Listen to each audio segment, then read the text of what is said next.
Hello guys, स्वागत है मनोविज्ञान की इस क्लास में, साइकोलॉजी की इस क्लास में। और आज हम बात करेंगे टीचिंग मेथड के बारे में।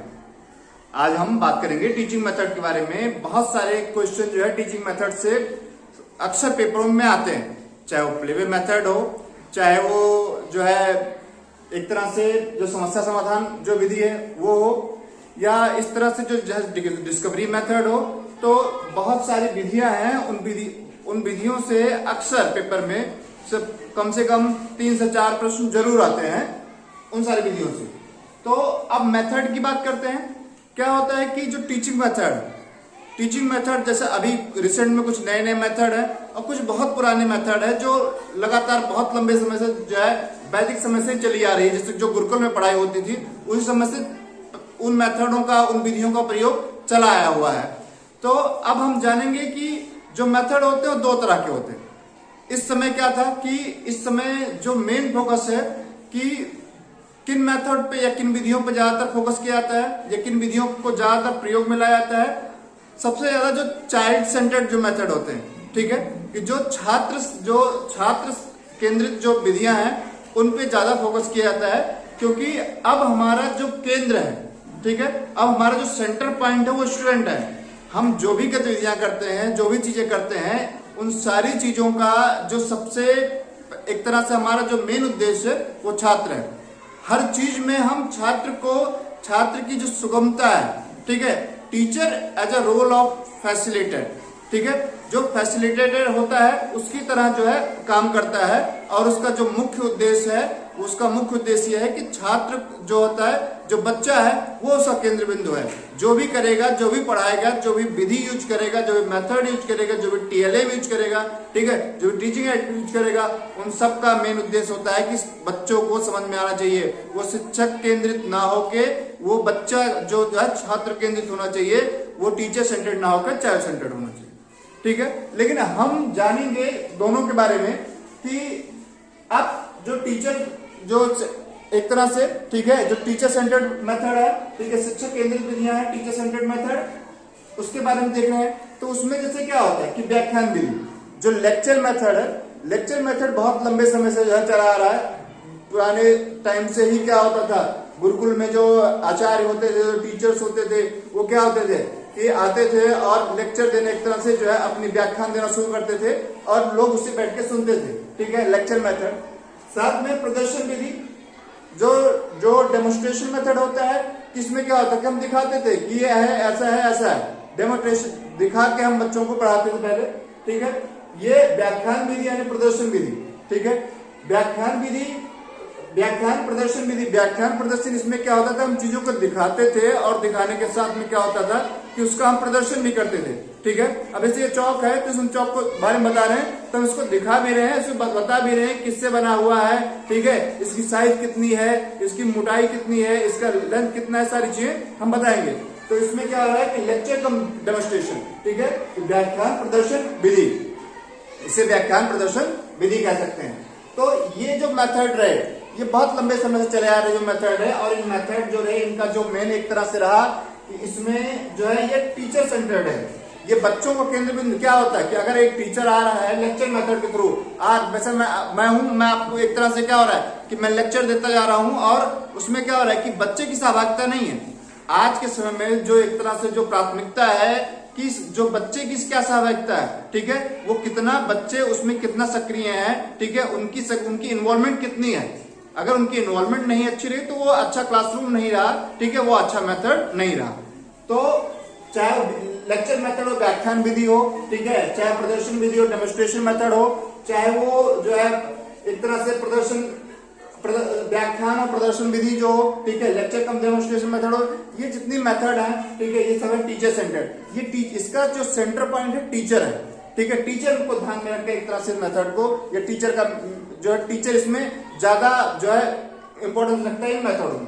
लेकिन अब क्या है कि दूसरा क्या है कि जो चाइल्ड सेंटर्ड मेथड यानी जो है चाइल्ड सेंटर्ड यानी छात्र केंद्रित विधियां, आज के समय में इन विधियों का सबसे ज्यादा उपयोग हो रहा है कि जिसमें बच्चों की इन्वॉल्वमेंट ज्यादा हो, ठीक है, बच्चों की इन्वॉल्वमेंट ज्यादा हो, बच्चे बहुत, जिसमें बच्चों की सक्रिय भागीदारी हो, बच्चे करके सीखे, लर्निंग बाय डूइंग, ठीक है।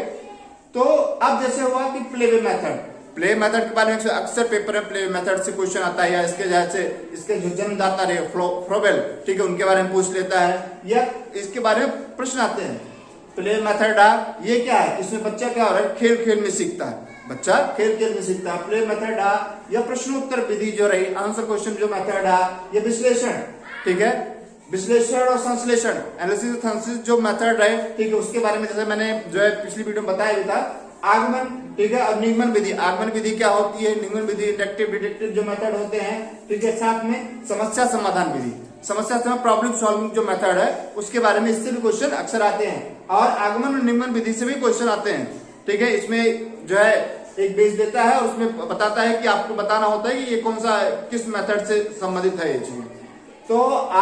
तो इस तरह से हम जो है शिक्षक केंद्रित विधि और जो टीचिंग मेथड होते हैं, ठीक है, टीचिंग मेथड जो होते हैं दो तरह के होते हैं, एक शिक्षक केंद्रित होते हैं, एक छात्र केंद्रित होते हैं। छात्र और शिक्षक केंद्रित दो मेथड होते हैं। हमने शिक्षक केंद्रित कौन कौन से होते हैं और छात्र केंद्रित कौन कौन से होते हैं उनके बारे में थोड़ा जाना। वैसे तो केवल मैंने 7 लिखा है, इसके अलावा 14 मेथड करीबन है, मैं उसको समझाऊंगा, ठीक है, स्टेप बाय एक एक करके जो है मैं सारी विधियों के बारे में आपको बताऊंगा। तो अब हम शिक्षक केंद्रित जो मेथड है, ठीक है, उनसे शुरू करते हैं। जो शिक्षक केंद्रित मेथड है उनसे शुरू करते हैं कि एक विधि है, ठीक है, एक विधि है, उनके आधार पर हम जो है उनको, जैसे पहला हम लेक्चर मेथड लेते हैं और लेक्चर मेथड को हम एक्सप्लेन करते हैं उसके बारे में। इस तरह से हम फिर जो है छात्र केंद्रित जो विधियां हैं उनके बारे में, प्ले मेथड जो है आंसर क्वेश्चन हो उसके बारे में पूरी तरह से विस्तार से एक्सप्लेन करते हैं। तो हम इसमें बात कर रहे हैं, सबसे पहला जो मेथड हम लोग ले रहे हैं, ठीक है, वो है लेक्चर मेथड। लेक्चर मेथड यानी व्याख्यान विधि। व्याख्यान विधि क्या होती है या लेक्चर मेथड क्या होता है उसके बारे में जानेंगे। व्याख्यान विधि यह सबसे प्राचीन विधि है। इसी विधि से, ठीक है, पहले के टाइम में जिस तरह से जितनी भी पढ़ाई लिखाई होती थी, जो भी चीज होता था सब व्याख्यान विधि से होता था, ठीक है, चाहे वो गुरुकुल में पढ़ाई हो या चाहे जहां भी पढ़ाई हो, सारी जो विधियां थी वो प्राचीन जो विधियां थी, ठीक है, वो व्याख्यान विधि पर आधारित थी। ये व्याख्यान विधि पर आधारित थी। साथ में क्या होता था कि यह एक आदर्शवादी विचारधारा की देन है। ये क्या है कि ये जो विधि है ये आई कहां से, इसकी जो आइडियोलॉजी रही, जो इसकी विचारधारा रही, ठीक है, ये इसकी जो आइडियोलॉजी, इसकी जो विचार, एक आदर्शवादी, ठीक है, एक आदर्शवादी जो आइडियलिज्म, ठीक है, एक आदर्शवादी विचारधारा की देन ये व्याख्यान विधि है, ठीक है। साथ में क्या हो रहा है कि यह शिक्षक केंद्रित है। मैंने पहले बताया था आपको कि दो तरह की विधियां होती है, एक कुछ टीचर सेंटर्ड है और कुछ चाइल्ड सेंटर्ड है। तो ये जो विधि है ये शिक्षक केंद्रित है, यानी जो है टीचर सेंटर्ड है, ठीक है। इसमें क्या होता है कि टीचर यानी जो केंद्र बिंदु है, यानी टीचर को ज्यादा इंपॉर्टेंस दी जाती है बजाय छात्र के अनुसार, ठीक है। यह विधि स्मृति स्तर, ठीक है, इस पे क्या होता है कि जो मेमोरी लेवल है, ठीक है, मेमोरी लेवल जो टीचिंग है या मेमोरी लेवल टीचिंग लर्निंग है उस पे आधारित है। ये विधि जो है इसको आप ध्यान रखेंगे, ठीक है, ये जो विधि है, ये जो मेथड है, ये मेमोरी लेवल, ठीक है, मेमोरी लेवल टीचिंग या लर्निंग जो है उस पर आधारित है, मेमोरी लेवल टीचिंग लर्निंग पर, ठीक है, आधारित है। क्योंकि इसमें क्या हो रहा है, किसी तरह से प्रयोग नहीं हो रहा है, किसी तरह से प्रश्न नहीं हो रहा है, किसी तरह से व्याख्या नहीं हो रहा है, किसी तरह से विश्लेषण नहीं हो रहा है, किसी तरह से संश्लेषण नहीं हो रहा है। ये क्या हो रहा है कि जो हमारी केवल जो टीचर एक तरह से जो है एक लेक्चर दे रहा है और मेमोरी लेवल पे हम केवल उसको सुन रहे हैं, ठीक है, हम उसमें किसी प्रकार का जो है तर्क वितर्क, ठीक है, लॉजिक कुछ नहीं निकाल रहे हैं, ठीक है। तो इस तरह से क्या हो रहा है कि ये जो मेथड है यानी जो लेक्चर मेथड है, ये लेक्चर मेथड जो है मेमोरी लेवल टीचिंग लर्निंग पर आधारित है। साथ में क्या है कि सामाजिक विषयों, यानी अब अगर कई बार पेपर में आता है कि कौन ये मेथड किस सब्जेक्ट को पढ़ाने के लिए सबसे अच्छा है, ठीक है, या किस सब्जेक्ट को पढ़ाने के लिए किस सब्जेक्ट में सबसे ज्यादा यूज होता है, सबसे ज्यादा यूज या सबसे ज्यादा प्रयोग किस सब्जेक्ट में किया जाता है। तो सामाजिक विषय, ठीक है, जो सोशल साइंस होता है उसमें सबसे ज्यादा प्रयोग इस मेथड का होता है। सोशल साइंस को पढ़ाते समय सबसे ज्यादा प्रयोग जो होता है कि लेक्चर मेथड का प्रयोग सबसे ज्यादा होता है। साथ में छात्र केवल इसमें क्या होता है कि जो शिक्षक रहता है वो एक्टिव रहता है, ठीक है, जो शिक्षक रहता है वो क्रियाशील रहता है, लेकिन छात्र बिल्कुल क्रियाशील नहीं होते, वो चुपचाप एक मूक दर्शक की तरह बैठ के सुनते रहते हैं बस। तो यानी इसमें जो स्टूडेंट है वो केवल एज ए ऑडियंस की तरह बैठा रहता है, चुपचाप सुनता रहता है, वो और कुछ नहीं करता, इसमें जितनी एक्टिविटी होती है, जितनी क्रियाशीलता होती है, सब टीचर कर रहा है। इससे इसीलिए इसमें क्या होता है कि जिसमें बच्चों की इन्वॉल्वमेंट नहीं है, ठीक है, जिसमें बच्चों की इन्वॉल्वमेंट नहीं है, इसका मतलब क्या हो रहा है कि बच्चों की सहभागिता नहीं है। इसका मतलब ये हो रहा है कि वो टीचर सेंटर्ड मेथड नहीं है, जहां पर बच्चे टीचर दोनों लोगों का इन्वॉल्वमेंट नहीं है, विशेषकर बच्चों का इन्वॉल्वमेंट नहीं है, ठीक है। बच्चे केवल एक तरह से बैठे हुए किसी तरह से किसी प्रक्रिया में किसी भी क्रिया नहीं कर रहे, प्रतिक्रिया नहीं कर रहे, कोई भाग नहीं ले रहे हैं, यानी वो क्या है, वो मेथड, वो टीचर सेंटर्ड, वो जो है स्टूडेंट चाइल्ड सेंटर्ड नहीं हो सकता। इसीलिए इस मेथड को जो है टीचर सेंटर्ड मेथड कहा गया है, लेक्चर मेथड को टीचर सेंटर्ड मेथड कहा गया है। चलिए आइए हम जो है अब अगला जो है अगली विधि है, ठीक है, उसके बारे में देखेंगे। तो अब तक हमने जो मेथड जो देखे थे, ठीक है, कि वो देखे थे कि जो टीचर सेंटर्ड मेथड थे, चाहे लेक्चर मेथड देखे, ठीक है, या चाहे डेमोन्स्ट्रेशन मेथड देखे, वो सब टीचर सेंटर्ड मेथड माने जाते हैं। आज अब ये अगला मेथड है प्लेवे मेथड। ये क्या है, आगे से ये मेथड और आगे 2-3 मेथड जितने भी जो भी हैं, ठीक है, वो सब जो है चाइल्ड सेंटर्ड मेथड हो गए, छात्र केंद्रित जो शिक्षण विधियां हैं, ठीक है, वो होंगी। तो प्लेवे मेथड जो है सबसे इंपॉर्टेंट मेथड है। ऐसा कोई पेपर नहीं है या ऐसी जो है जितने भी एग्जाम होते हैं, इससे रिलेटेड कुछ ना कुछ क्वेश्चन आता ही आता है। और ये सबसे अच्छा टीचिंग मेथड माना जाता है, सबसे अच्छा टीचिंग मेथड माना जाता है कि प्लेवे मेथड, यानी जिसे खेल विधि कहते हैं। प्लेवे मेथड यानी जो खेल विधि थे, ठीक है, जो खेल विधि के जो जन्मदाता थे, ठीक है, खेल विधि के जो जन्मदाता थे, ठीक है, वो जो है वो फ्रोबेल थे। फ्रोबेल ने ही जो है जो खेल विधि है, जो प्ले मेथड है, उसको दिया।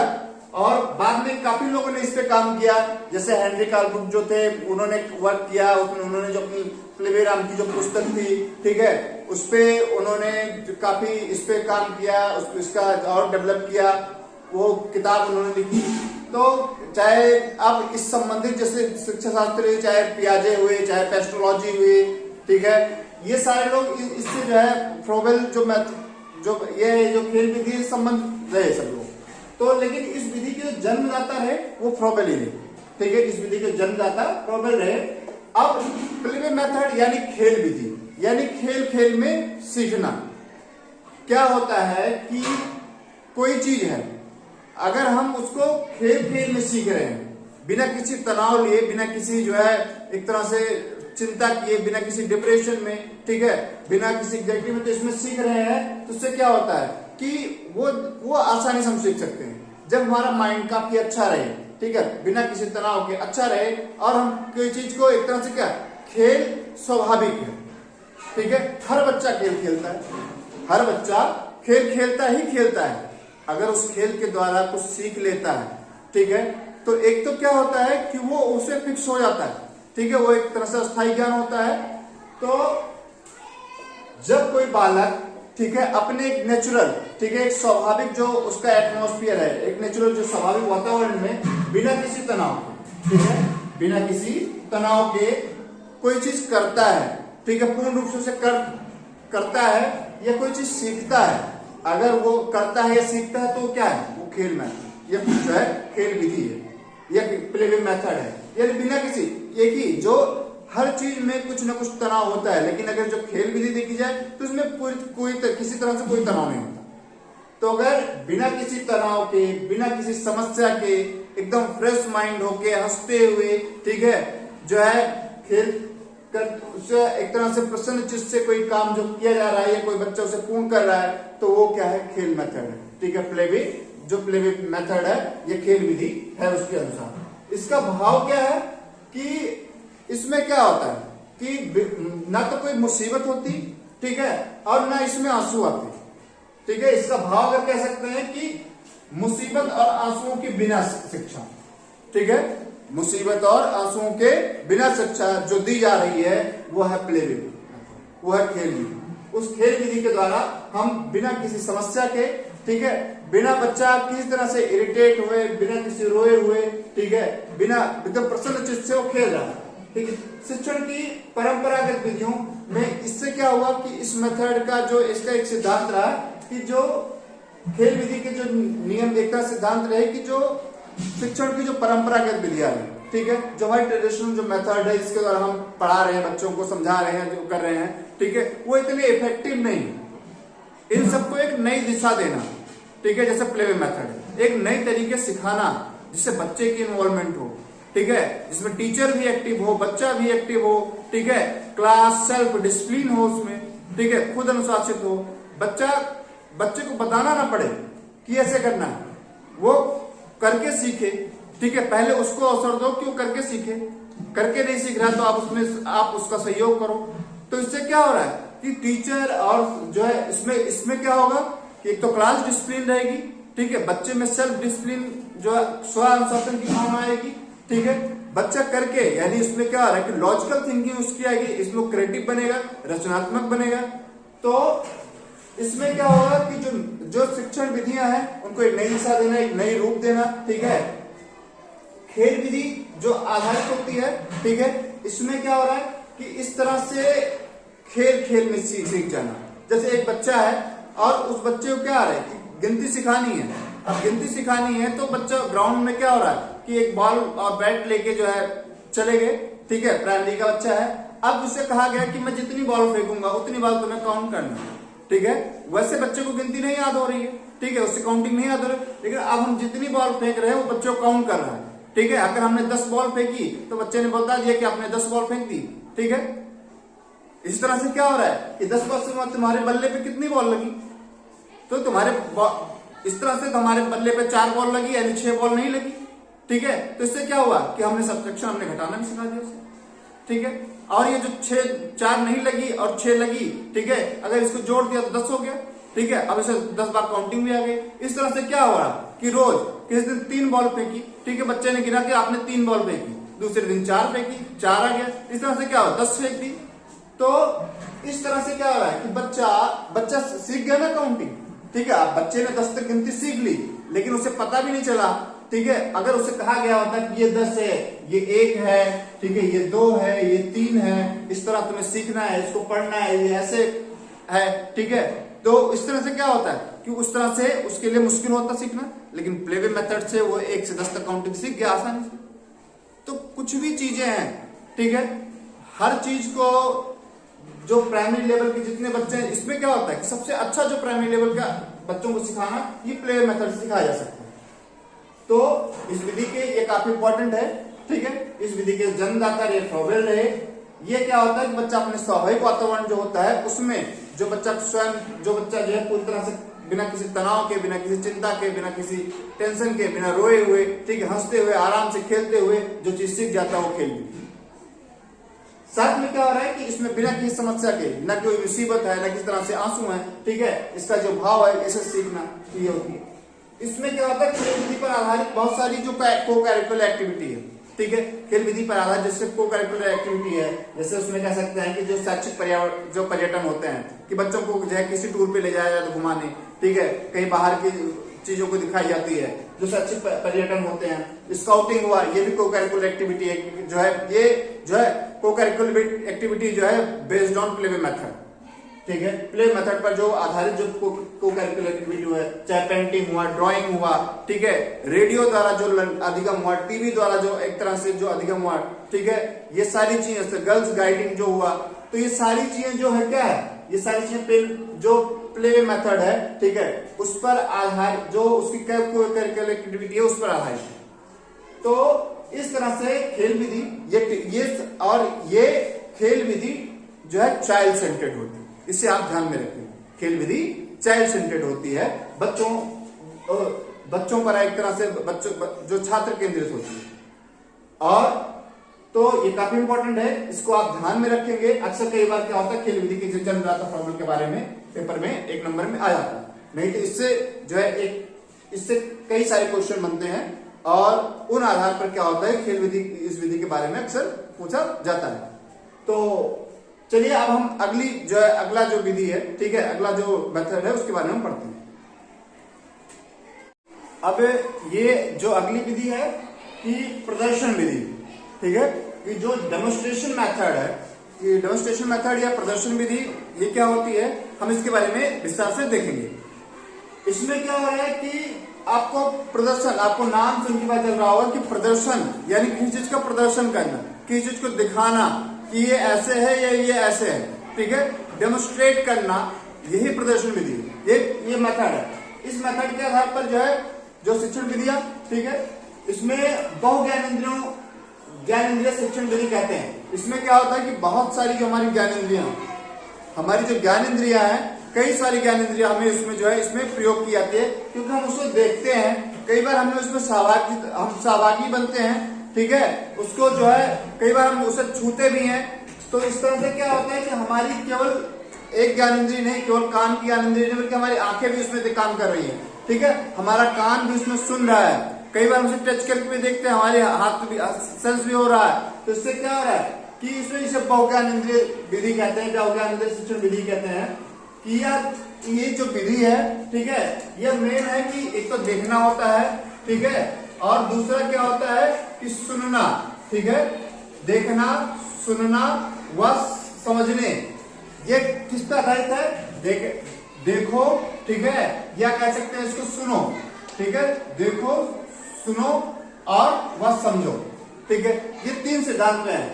आपको कोई चीज दिखाया जाएगा, ठीक है, डेमोन्स्ट्रेट करना है। तो जैसे अगर ये क्या है, ये डस्टर है, इसमें दिखाया जाएगा कि ये डस्टर है, ठीक है। ये इस तरह का जो है, इसका कलर ये है, इसके नीचे इस तरह का फॉर्म होता है, इससे जो है डस्ट को आसानी से नीचे लिया जा सकता है।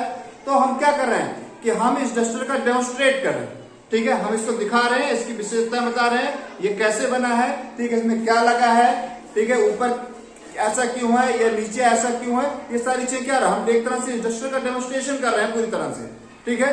तो इसमें क्या हो रहा है कि आपकी आंखें भी इसको एक तरह से, ठीक है, इसे देख भी रही हैं, इसके बारे में सुन भी रही हैं। कई बार अगर कोई बच्चा मांगता है कि क्या है सर ये देखने के लिए, तो हम उसे दिखा भी देते हैं कि ये चीजें, ठीक है। तो इसमें ये जो विधि है, इसमें देखो, सुनो और समझो के सिद्धांत पर आधारित है कि डेमोन्स्ट्रेशन मेथड है। इसलिए साथ में क्या हो रहा है कि इसमें छात्रों के समूह कुछ एक तरह से कुछ करके दिखाया जाता है, ठीक है। जैसे मैंने बताया ना कि मैं करके दिखाया इस डेमोन्स्ट्रेशन के बारे में, इसमें करके दिखाया जाता है। और इस प्रकार की जो ज्ञान प्राप्ति होती है, ठीक है, इसमें क्या होता है कि हमारी जो ज्ञान इंद्रियां हैं, ठीक है, वो ज्यादा क्रियाशील होती हैं। और अगर ज्यादा क्या होता है कि जितनी हमारी ज्ञान इंद्रियां क्रियाशील होगी, उतना हमें अस्थायी जो होता है ज्ञान मिलेगा, ठीक है। एक फिक्स नॉलेज हमें प्राप्त होगी इससे, ठीक है। अस्थायी ज्ञान मिल सकता है जितनी हमारी ज्ञान इंद्रियां प्रयोग आगे उसे करके देख रहे हैं, छू के देख रहे हैं, ठीक है, आंखों से देख रहे हैं, जो है प्रदर्शन से देख रहे हैं। तो जितना हम उसे देखेंगे, ठीक है, उससे हमें ज्यादा अस्थायी ज्ञान मिलेगा। इस विधि में शिक्षक प्रारंभ, इसमें ये विधि सबसे ज्यादा प्रयोग में कहा जाई जाती है, इसमें जो टीचर ट्रेनिंग सेंटर होते हैं, ठीक है, जो टीचर ट्रेनिंग सेंटर होते हैं, ठीक है, जहां पर टीचरों को जो है प्रशिक्षण दिया जाता है, बताया जाता है, उनको सिखाया जाता है, वहां पर सबसे ज्यादा उपयोग में इस विधि का प्रयोग किया जाता है। यानी जो डेमोन्स्ट्रेशन मेथड है, डेमोन्स्ट्रेशन मेथड का जो सबसे ज्यादा प्रयोग किया जाता है टीचर सेंटर जो एकेडमी है, ठीक है, जो टीचर जो है टीचर ट्रेनिंग सेंटर है, ठीक है, जो टीचर ट्रेनिंग सेंटर है, ठीक है, इन सारी जगहों पे सबसे ज्यादा जो है इस डेमोन्स्ट्रेशन मेथड का प्रयोग किया जाता है।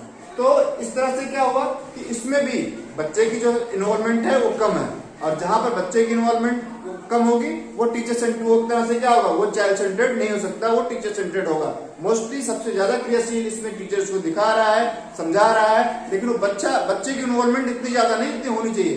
तो इसीलिए ये भी जो मेथड है ये टीचर सेंटर्ड है, ठीक है, ना कि चाइल्ड सेंटर्ड। तो अब हम जो है अगला मेथड देखेंगे इसमें। तो आइए जो अगला मेथड है, ठीक है, जो अगला मेथड है वो प्रश्नोत्तर विधि या जो है तर्क विधि या सुक्राती मेथड जिसे कह सकते हैं, ठीक है, जो question answer method. Question answer method आपको जैसे क्या हो रहा है, जैसे क्वेश्चन आंसर मेथड आ रहा है, ये लॉजिकल मेथड आ रहा है, तो इसमें आपको कंफ्यूज नहीं होना, इसमें आपको कंफ्यूज नहीं होना। अक्सर क्या होता है कि जो क्वेश्चन बनाने वाला होता है उसी को घुमा देता है, ठीक है, उसी को घुमा देता है, और उससे क्या होता है कि हमें कंफ्यूजन पैदा हो जाती है।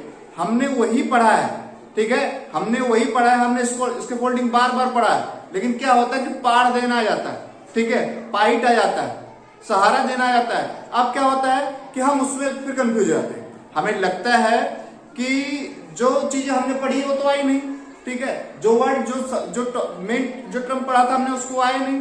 लेकिन क्या होता है कि हमें सारे याद रखना है। अगर एक चीज आता है, ठीक है, तो हमें ये नहीं कि हमें केवल एक ही चीज को प्रश्न उत्तर विधि से अलावा अगर जो सुकराती विधि आ गया तो हम समझ नहीं पाए, ठीक है, हमें समझ में नहीं आया कि आखिर में ये क्या आ गया, हम परेशान हो गए। ऐसा नहीं करना, ठीक है, हमें सारे जो होते हैं सबको ध्यान में रखना है, ठीक है।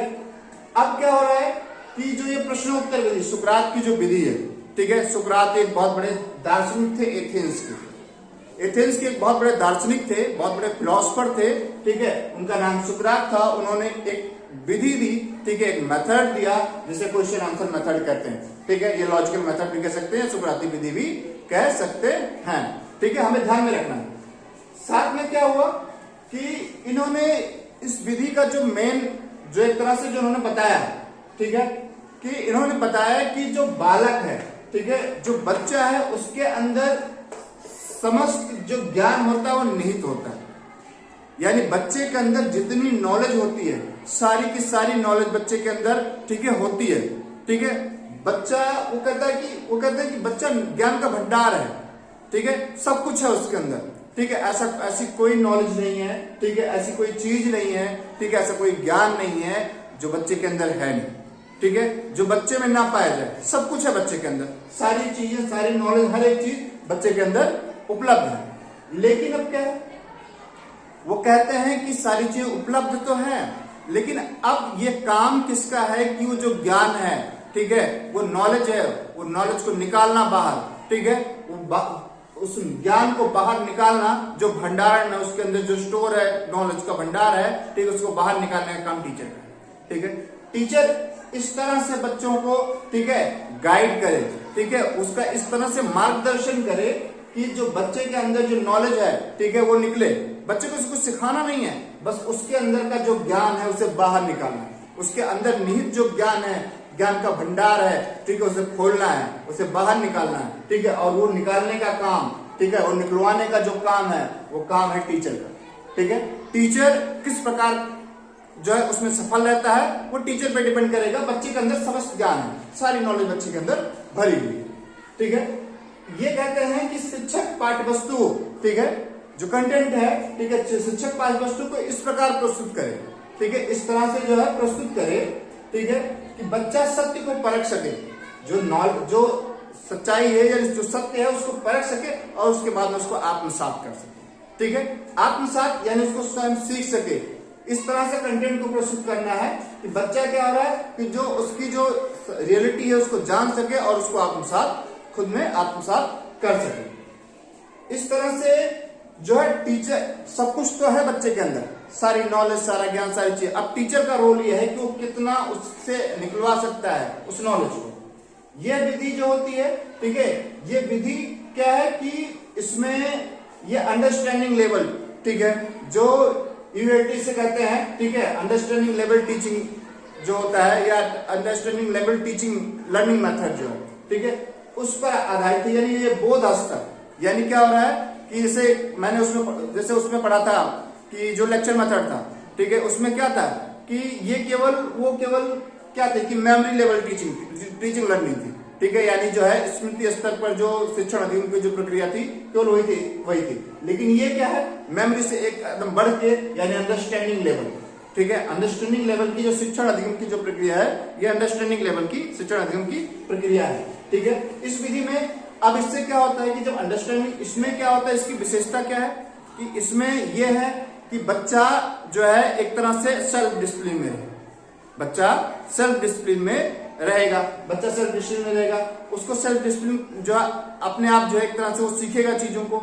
बच्चे की इन्वॉल्वमेंट होगी इसमें, ठीक है, बच्चे के साथ में टीचर की भी इन्वॉल्वमेंट होगी इसमें, ठीक है, ये प्रश्न पूछेगा, ठीक है, उस पर तर्क होगा, उस पर वितर्क होगा, ठीक है, कोई चीज पढ़ा रहा है तो बच्चा क्वेश्चन कर सकता है, ठीक है, उसमें कोई चीज पढ़ाने के बाद में टीचर क्वेश्चन कर सकता है, दोनों जो क्वेश्चन करेंगे उसमें आपस में डिस्कस होगा, ठीक है, एक लॉजिक निकलेगा, ठीक है, इसका एक कंक्लूजन निकलेगा, जो है विश्लेषण और संश्लेषण होगा, सब सारी क्रियाएं होंगी इसमें। अब इस तरह से इसमें क्या होगा कि टीचर और बच्चों, ठीक है, टीचर और बच्चे जो दोनों का एक तरह से एक्टिव इन्वॉल्वमेंट है, ठीक है, एक तरह से पूरी तरह से जो है सक्रिय जो है संलग्नता है, सक्रिय सहभागिता दोनों की है। जब टीचर और बच्चों की सहभागिता पूरी तरह से रहेगी तो वो जो मेथड होगा, वो जो विधि होगी, वो जो है चाइल्ड सेंटर्ड होगी। ठीक है, छात्र केंद्रित विधि जिसे कह सकते हैं, वो छात्र केंद्रित विधि होगी, जिसमें चाइल्ड सेंटर्ड विधि होगी, जिसमें बच्चे और टीचर, अब जब दोनों लोगों की इन्वॉल्वमेंट होगी, जब दोनों लोगों की इन्वॉल्वमेंट होगी तो सेल्फ डिसिप्लिन अपने आप आएगा। ठीक है, बच्चा स्वयं जो है उसमें सेल्फ डिसिप्लिन आएगी और एक तरह से वो क्रियाशील भी रहेगा। तो इस तरह से ये मेथड, ठीक है, कि क्वेश्चन आंसर मेथड जो सुकरात ने दिया है, ठीक है, उसके बाद में क्या हो रहा है कि एक तरह से दार्शनिक थे, इन्होंने कहा कि बच्चे के अंदर सारी नॉलेज है, ठीक है, बच्चे के अंदर सारा ज्ञान निहित है, अब टीचर का काम है उसे बाहर निकालना, ठीक है, बाहर निकलवाना। साथ में टीचर इस तरह से जो है पाठ्य वस्तु को प्रस्तुत करे कि बच्चा जो सत्य है उसकी परख कर सके, उसके बाद में उसको आत्मसात कर सके। ठीक है, ये विधि जो है मेमोरी यानी जो अंडरस्टैंडिंग, मेमोरी नहीं अंडरस्टैंडिंग जो लेवल है, ठीक है, अंडरस्टैंडिंग लेवल जो है टीचिंग लर्निंग मेथड है। ये विधि अंडरस्टैंडिंग यानी बोध जो है स्तर यानी understanding level teaching learning method है। तो इस तरह से ये विधि रही। अब हम जो है अगली जो है जो मेथड है, ठीक है, अगली जो विधि है उसके बारे में हम जो है जानते हैं, उसके बारे में हम पढ़ेंगे। अब हम बात करेंगे जो है विश्लेषण विधि के बारे में कि विश्लेषण विधि क्या होती है। ठीक है, यह एनालिटिक मेथड क्या जिसे कहते हैं। ठीक है, एनालिटिक जो ये वर्ड है ये एनालिसिस से बना हुआ, ठीक है, एनालिसिस, ठीक है, उससे बना हुआ है। अब इस विश्लेषण विधि का जो मैंने एक बार आपको पहले ही बताया था मैंने विश्लेषण और संश्लेषण के बारे में, ठीक है, तो विश्लेषण विधि का जो मेन है कि यानी इसका जो एक तरह से अर्थ देखा जाता है यानी अलग करने की जो प्रक्रिया है, ठीक है, अलग करने की जो प्रक्रिया पर आधारित है, किसी चीज को अलग अलग करके छोटे छोटे भागों में अलग करना की जो प्रक्रिया है एक तरह से, ठीक है, वो क्या है, वो विश्लेषण है। जैसे क्या होता है कि कोई समस्या है, कोई प्रॉब्लम है, ठीक है, वो मिलती है और मिलने के बाद में उस पूरी समस्या को, ठीक है, उस पूरी समस्या को हम जो है एक तरह से हम उदाहरण के माध्यम से देख सकते हैं कि जैसे हमारे पास में क्या हुआ कि ये फूल है, ठीक है, हमारे पास में एक फूल है और ये मिला एक फ्लावर है, एक तरह से हमारी एक समस्या है, ठीक है। अब इसके बारे में हमें जो है इसके बारे में हमें अध्ययन करना है, जानना है। अब क्या हुआ कि पहले हमने इसको पूरा देखा, पूरा देखने के बाद में क्या हो रहा है कि हमने पूरा देखने के बाद में फिर क्या हुआ कि हमें अगर पूरी तरह समझ नहीं आया, अब हमें इसे तह में जाना है, पूरी तरह से हमें डीप नॉलेज चाहिए, हमें समझ में सही से नहीं आया तो क्या होगा कि हम इस फूल के अलग अलग पार्ट को तोड़ लेंगे, ठीक है, पत्तियों को अलग कर लिया, ठीक है, पत्तियों को अलग कर लिया, इसकी जो तने थे उसको अलग कर लिया, ठीक है, उसको अलग कर लिया, इसमें इस तरह से इसकी जो निचला भाग था, ठीक है, इसकी जो जड़ें थी उसको अलग कर लिया, इसके जो पंखुड़ियां थी इसकी फूल की, ठीक है, उनको अलग कर लिया, इसके अंदर के जो जितने भी, ठीक है, जो थे ये सब कुछ अलग कर लिए। इससे क्या हुआ कि हमने फूल के पत्तियों को, उनके तनों को, सबको अलग अलग कर, ठीक है। अब ये सब कुछ अलग कर लिया यानी क्या हुआ कि पहले हमने ये पूरा जो हमारी ये पूरी समस्या, ठीक है, पूरी समस्या को देखा और समस्या को देखने के बाद में क्या हुआ कि हमें एक तरह से इसमें हमें समझ में नहीं आया, इसके तह तक जाने के लिए हमने इसके जितने पार्ट थे सबको तोड़ तोड़ के अलग करके पूरा लगा दिया इसमें, ठीक है। अब क्या होगा कि हम इस विधि में ये हो, अब ये क्या हुआ कि अलग कर दिया हमने सब कुछ, यानी जो अलग करने की जो प्रक्रिया है, यानी जो समस्या है उसकी समाधान खोजने के लिए उसके तह तक जाने की जो प्रक्रिया है वो विश्लेषण है। मैंने आपको बताया था कि आप बस ये ध्यान रखें, जैसे मैं कह रहा हूं ना, विश्लेषण में क्या होता है कि तोड़ देते हैं, ठीक है, ये फूल हुआ, समझो ये फूल है और इस फूल को खोल दिया यानी अलग अलग पार्ट, इसके पत्तियां, तने, जड़, सब कुछ अलग कर दिया, ठीक है। जब हमने सब कुछ अलग कर दिया तो ये क्या हुआ कि यही जो हुआ यह है विश्लेषण, ठीक है। और जब हमने इसे एकजुट कर दिया तो वो हो गया संश्लेषण, ठीक है। तो अभी हम विश्लेषण पे बात कर रहे हैं, तो क्या हुआ कि इसके तह तक जाने के लिए, फिर समस्या को समाधान को तह तक जाने के लिए, ठीक है, छोटे छोटे अंशों में, ठीक है, छोटे छोटे अंशों में बांट कर उसका अध्ययन करना। अब हम क्या हुआ कि हम पत्तियों के बारे में जानेंगे, ये पत्तियां हरी रंग की क्यों होती है, ठीक है, ये इसमें जो है कैसे छिद्र पाए जाते हैं, ठीक है, ये क्या होती है, सारी चीजें, ये भोजन कैसे पौधों के बनाती है, इन सारी चीजों के बारे में जो अध्ययन करेंगे हम, ठीक है, अलग करने के बाद में, यानी क्या हुआ कि अलग अलग अंशों में तोड़ लिया, यानी विश्लेषण विधि यही है कि छोटे छोटे अंशों में बांट कर उसका जो अध्ययन, ठीक है, वो विवेचना करना, ठीक है, उसका अध्ययन करना या उसका विवेचना करना, ये क्या है, ये विश्लेषण विधि है। पहले हम संपूर्णता से क्या हुआ, पहले संपूर्णता से बाद में उसको छोटे छोटे अंशों में तोड़ लेना, छोटे छोटे भागों में तोड़ लेना, कि समस्या को अलग अलग कर देना, अलग थलग करके उसके बाद में हम उस पर विचार करना, ठीक है, उस पर विश्लेषण विधि, उस पर तर्क करना, उस पर वितर्क करना, एक लॉजिकल थिंकिंग अपना देना, ठीक है, वो क्या हुआ, वो विश्लेषण विधि हुई। इस विधि में, इस विधि का एक तरह से जो शिक्षण अधिगम किस प्रकार का है, ये रिफ्लेक्टिव लेवल जो टीचिंग होती है, लर्निंग होती है, ठीक है, यानी चिंतन स्तर पर जो शिक्षण अधिगम जो होता है, यानी जो चिंतन अधिगम स्तर पर जो शिक्षण अधिगम होता है वो है, ठीक है। जैसे मैंने पिछली जो मेथड जो उसमें देखा था, जो क्वेश्चन आंसर मेथड था, वो कौन सा लेवल था, वो लेवल था ये यहाँ पर जो था understanding level teaching learning method, ठीक है, जो understanding level teaching learning method था वो था। लेकिन ये क्या है कि चिंतन स्तर पर, ठीक है, जो एक तरह से जो reflective level teaching learning method है ये है। तो मैंने आपको बताया कि विश्लेषण, ठीक है, चीजों को विश्लेषण एक तरह से क्या हुआ, अलग अलग तोड़ लेना, अलग कर देना, ठीक है, अंशों में बांट कर उसका अध्ययन करना, अलग अलग पार्ट को अलग अलग करके एक एक पार्ट पर शोध करना, विचार करना, विमर्श करना किस समस्या के बारे में, तो वो क्या होता है, वो होता है विश्लेषण। आप ध्यान रखेंगे विश्लेषण यही है, बस क्या है, विश्लेषण सिर्फ यही है।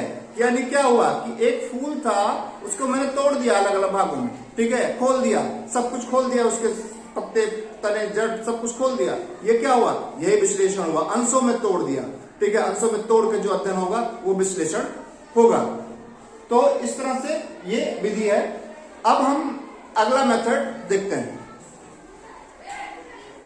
अब विश्लेषण के बाद की जो विधि है, ठीक है, विश्लेषण के बाद की जो विधि है वो संश्लेषण, ठीक है, या एकीकरण विधि भी इसे कहते हैं। जैसे संश्लेषण विधि या एकीकरण विधि जो है सर्जिकल मेथड या इंटीग्रेशन जो है मेथड भी इसे कहते हैं। इसमें क्या होता है कि विश्लेषण में क्या होता है कि चीजों को अलग किया गया, लेकिन संश्लेषण में क्या होता है कि वो जो अलग चीजें थी, जो अंश थे, अलग अलग भागों में जो अंश थे उनको जोड़ते हुए एक करना, ठीक है। आप ये समझ सकते हैं कि उसमें अलग किया था, इसमें वो अलग जो चीजें होती है उसको एक करता है, यानी संपूर्णता की ओर, ठीक है, यानी पूर्णता की ओर, संपूर्णता की ओर चलना, ठीक है, उन चीजों को एकत्र करना, उनको अलग जो अलग अलग चीजें थी उनको मिलाना, ठीक है, उनको एक करना, एकजुट करना, और उसके बाद में जैसे कोई समस्या है, उस समस्या के जितने भी अलग अलग जो है अंश हैं, ठीक है, जितनी भी अलग अलग कहानी, कोई कहानी जितनी भी अलग अलग समस्याएं जितनी चीजें, उन सारी समस्याओं को एकजुट करना, और एकजुट करने के बाद में क्या हो रहा है कि उस पर एक जो है फाइनल कंक्लूजन, ठीक है, एक जो है अंतिम निष्कर्ष निकाल देना, ठीक है, ये होता है। इस विधि में क्या होता है कि ये ज्ञात से ज्ञात की ओर होती है। उसमें क्या था कि हमें जो पता नहीं था, उसमें जो विश्लेषण विधि था,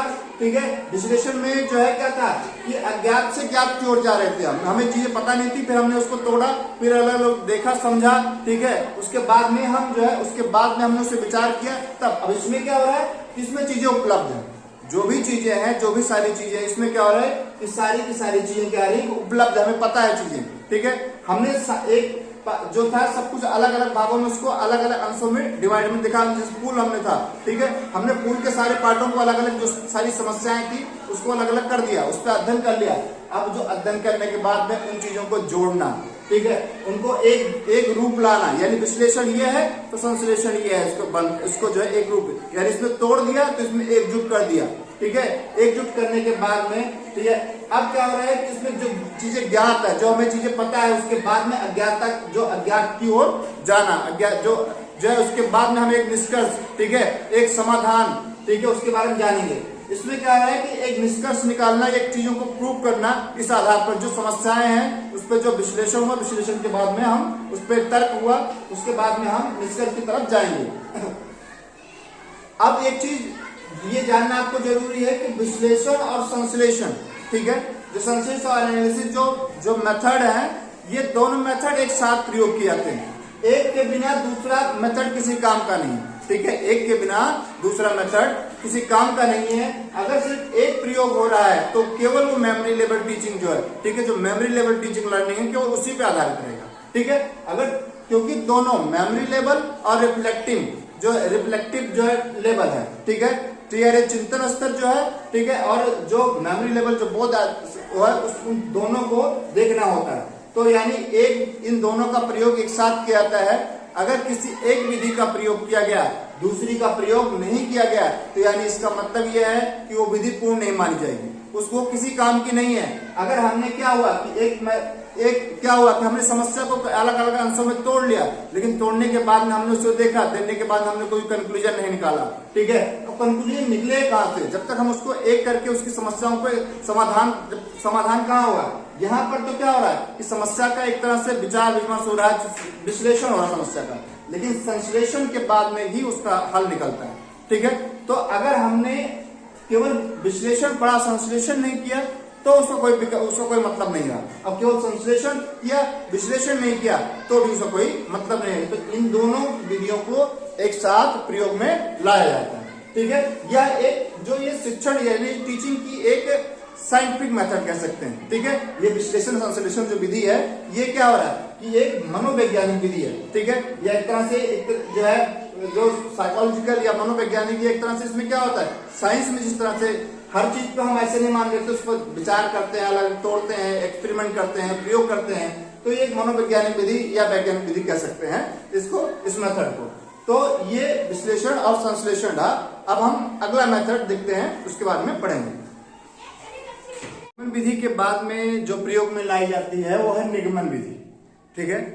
निगमन विधि इसमें क्या होता है कि ये आगमन विधि के बिल्कुल विपरीत है, आगमन विधि के बिल्कुल विपरीत विधि है, ठीक है। यह है डिडक्टिव मेथड या निगमन विधि होती है। आगमन विधि में क्या होता है कि जो नियम होते हैं, उदाहरण होते हैं, ठीक है, वो उन सबको जोड़ते हुए, उन सबको देखते हुए एक नियम बनाता है, ठीक है।